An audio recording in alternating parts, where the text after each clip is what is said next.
Hey guys, Dave Norona here, and look what I have, the new 2024 Stryker 420 Pro.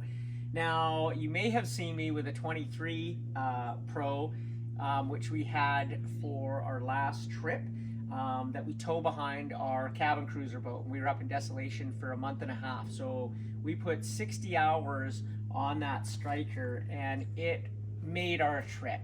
We used to tow a Sea-Doo, and it was kind of limited on what we could do, and the Stryker changed that for us. We had prawn traps, we had a surf foil in the boat, and we would just do adventures all day on the Stryker off our regular boat. That's where we would sleep for the night.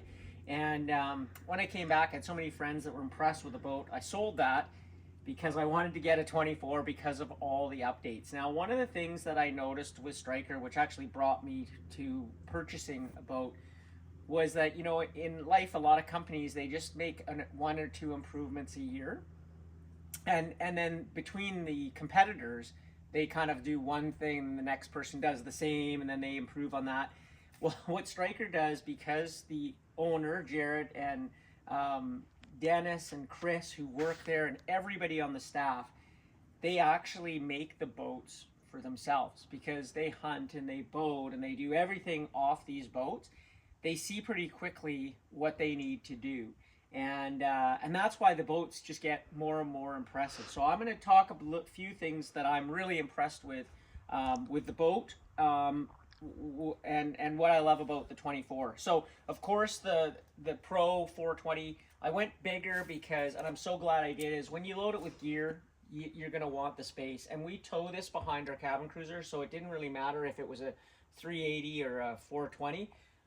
They're basically very similar weight, and more room is always better. We kind of use it as a trunk for our big boat, having some stuff in there. And having this, the Stryker shield on the bottom, this is 2 mil. And I had friends who, when we were out on our boat, they're like, oh, I can't go to shore with my dinghy because it's going to pop on the oyster shells and everything. I dragged this into shore, and it was no worse for wear at the end of the trip. It just worked awesome. I could go anywhere. I could pull it on shore. It has the wheels, so I could just roll it up and down if the tide went out. So it was just awesome for that. And that's what I love about this boat. Now, some of the biggest changes are at the back here with the new transom. Now, I leave this boat on the trailer. I don't take it apart. And so they have an air floor now, which makes it lighter and easier if you're taking it apart a lot. So I opted to stay with the aluminum floor. It's super stable. We'll get to a little bit more of that, and that's why I have the aluminum floor. But here's the wheels we're talking about. They snap into place. We would just put them inside the boat, and when you go ashore, you just pull the boat up. It's super easy for 1 or 2 people, mostly 2 people, especially if you've got a long pull back out to the water. But this transom, I guess, how they've changed it, one of the biggest things that I love is where the wheels attach. You used to actually have to drill through the transom, which was not a big deal, and you just use Citiflex, and I never had any leaks. But the way they've done this now, so that you're not drilling through the transom, makes it way easier for the install of the wheels, and it just makes it a better system. And also they've changed where the motor attaches here, so just a cleaner, nicer look and function. And also the drain plug is now on the inside. So one bonus of that is you can, when you're up to speed, you can open it up and let water out. When we were out for a month and a half, our boat never came out of the water. So I would pump, I would just use a simple pump to get water after a big rainfall, because we had a couple of those. But now I would just open this up and I can let the boat drain as I drive, and then put it in as I slow down. One of the huge things that happened on the boat, we'll talk about the motor. So I use a 20 horsepower motor. I just moved the motor over. So this motor has 6, maybe 70 hours on it. It's brand new. It works awesome. The only thing I wish I got on this motor is electric start. So if you're thinking about it, definitely do it. These motors are easy to start, but it's on the very last bit where it starts. So if you have electric start with a simple battery, it just makes life a little bit easier, especially when you're starting and stopping it, when you're surf foiling or you're prawn or crab fishing, all that kind of stuff. So one of the things, they've also redone the bimini. The cover's super cool. The bimini was life-changing out there, okay? So not just for rain, but for sun exposure. You can just be out all day and you have reprieve. You have fresh air coming through and it's protected from the sun. But one of the things on the old clips is with the salt water, which my last boat was buried in salt water for, you know, we were out for a month and a half. So the clips didn't work as well, the sliders with the spring. It was easy to fix when I washed and came home and washed the boat.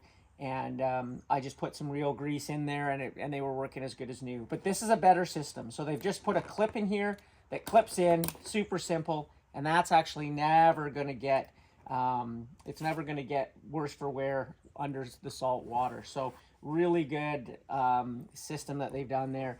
Now, one of the things that I love about this boat is it has 7 Scotty mounts here, okay? So I've actually mounted the things that I have, and why I have them is we're out a lot at night. So this is a rear light that you can purchase from Stryker, and it just goes into the Scotty mount here. And then we do some prawn and crab fishing, so I bought one of these. I don't mind pulling. In fact, you're kind of looking for exercise when you're out on the water for that long. So this thing works really well for pulling the prawn traps. And right across on the other side is a fishing rod holder. It comes with 2 fishing rod holders. But one thing you might want to upgrade, and this thing is awesome, is this nav safe life. So you can mount, I have 2, you can mount one on either side of the boat or one on the front. And as you can see, when you hold it down, it has your red and green here and your white. So you can have either all white or just red and green or just red or just green. It's super cool for when you're traveling at night. And like I said, they're low profile, they're out of the way, and something that Stryker brings in and is really cool. The other thing that I love about this boat is that it looks super high end with this soft top that they put on both seats. I take the rear seat out. I find it gives us more space, and I sit on the side anyway. Makes it easier for putting boards in and out.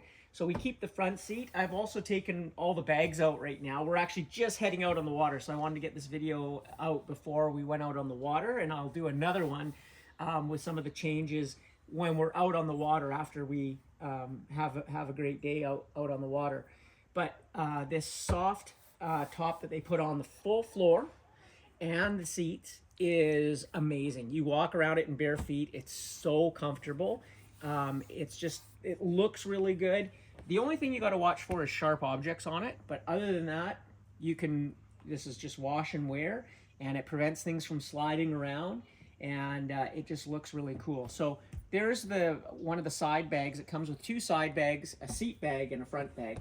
So I have all those bags, but we're going out to Gambier to Center Bay, and we're just gonna keep it take everything out and see how it is, and have a little more space in here. We're gonna take the e-foil and have a great day. So that's a little bit about the Stryker HD Pro, or the Pro version with a 420. And yeah, if you have any questions, give those guys a call or follow the Stryker Boat Enthusiast. It's really helped me, and it's an amazing community. One of the great things a guy did is he used with the Scotty fish rod holders, one on each side, and get a PVC that fits in. And so when you put the cover on the boat, because I keep it covered here, when it rains or leaves, it actually goes on the cover, and it keeps the cover up off the boat, so the rain drains super nice. So it's a great community for sharing ideas and just making your experience with these boats better, which is really cool. And the last thing I'll talk about is we tow this boat. So you'll notice if you look inside all these D-rings on the boat. So these D-rings, as most boats will be, are pretty weak. They're just glued in. But they have a welded seat belt in there, so you can actually hold 1,000 pounds on these D-rings. So what I do is I have a bridle system that I use for there's this side and the other side and the center, and I make a bridle system and then directly to the boat. And compared to our Sea-Doo, you don't even know this thing is here. It's super light, it tows really easy, and it's just a great setup and simple setup, but yet does everything that we want to do. So hopefully that fills you in on a little bit about the boat. If you have any questions for me when we were out on our trip, we did a lot of stuff with it, so put them in the comments below and I'll answer them. And or hit the guys up at Stryker. They're an awesome group of guys. I had a million questions. They're able to answer all of them because they do the same thing that we all want to do or to already do on these boats. And we'll see you out on the water.